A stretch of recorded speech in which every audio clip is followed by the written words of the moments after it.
Can we tell the difference between a $10 bottle, a $50 bottle, and a $250 bottle of champagne? Really? That's fascinating. It is getting close to 2024, and like we naturally do, we're going to celebrate by trying these champagnes, trying to pick a favorite, and trying to identify which one is the expensive one. For the purposes of this video, we've chosen a very common, well-known brand name, which is Korbel.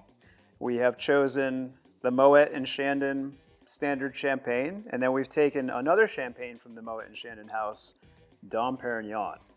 I am going to leave these guys here. I'm going to turn around.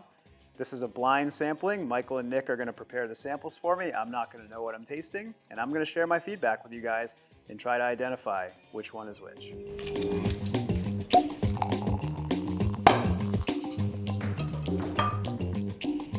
Pretty good. We're ready?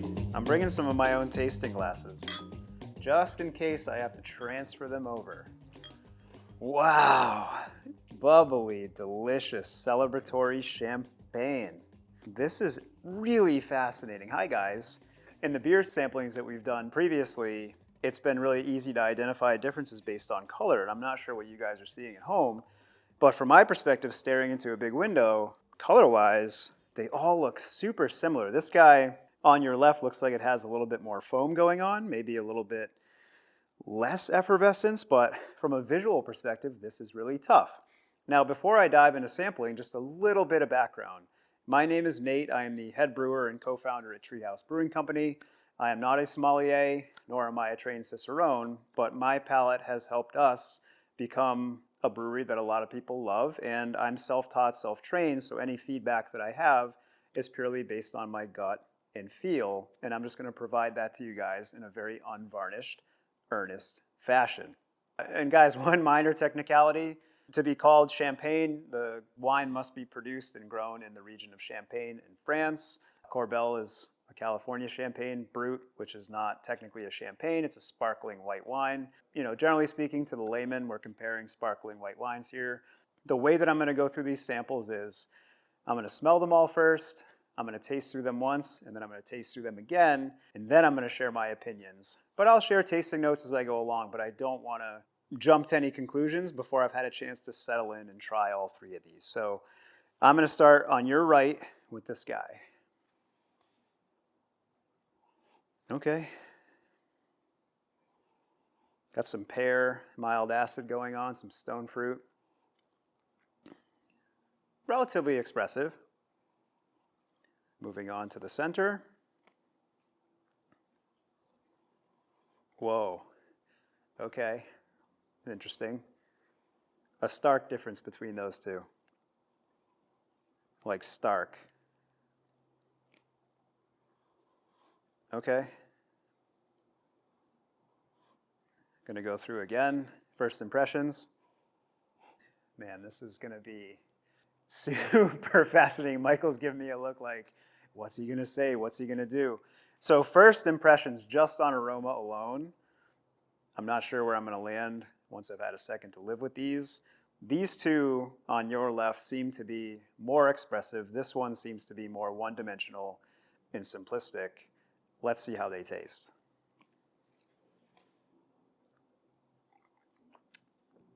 Okay. Some pear, some mild acidity. Not really much going on. Got some like sourness to it that I'm not particularly fond of, like green apple.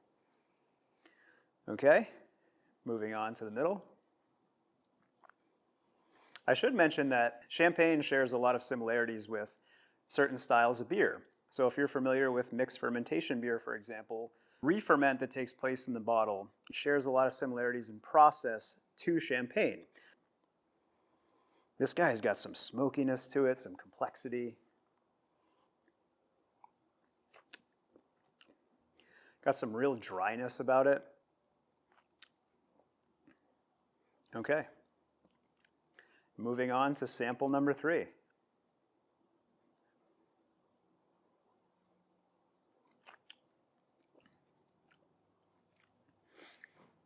I think I know which is which, I think, and I hope that I'm right. Because I'd be awfully embarrassed to not be right. I'll explain my reasoning. So, should I guess first or should I pick a favorite? Why don't you pick your favorite first? I'll pick my favorite first. This is interesting because it's situational. It depends on what you may be on the mood for. But in terms of complexity, general enjoyment, and like I kind of want this all the time, I would pick this guy in the middle. In terms of something that's luxurious, that's a bit more challenging on the palate, that requires maybe more aging to soften out, and something that has a long and satisfying finish, I would pick this guy, the sample on your left. And in terms of something that I would have if I needed some champagne to celebrate, I would pick this guy on your far right as my number 3. In terms of what I think that they are, I think that this is the Korbel, I think that this is the Moet Chandon, and I think that this is the Dom Perignon. Middle one's Dom. Then this is Moet? Yeah. Really? Okay. That's fascinating. Your left, I had these two confused. And this is softer, more balanced, and more complex. And what made me think this was Dom originally is it had like a smokiness about it and like an additional complexity. But in terms of a finish that stuck around, hung around, and just kind of lingered, this guy had more of that going on, which is why I thought it would have been the Dom. Guys, I think that the lesson here is that maybe the difference between a $10 and a $50 champagne is worth it, but the difference between a $50 and beyond champagne may not be. And who's to say what's valuable to you? But if purchasing a bottle of Dom makes you feel accomplished, or it makes you feel special, or it brings you that extra bit of pride or excitement in your life, who's to say that you shouldn't jump for that bottle? But objectively, when sampling these three, for me, I learned that there's a huge difference between a $10 and a $50 bottle and up, but beyond $50, it could be a crapshoot.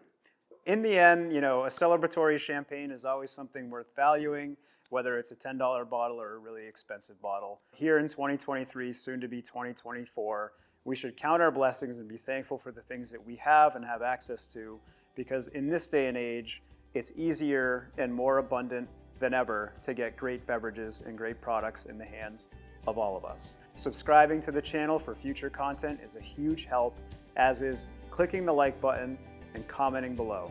I want to thank you guys for watching. I hope you have a safe, happy, memorable, and healthy holiday. Take care. What is happening? Enjoy.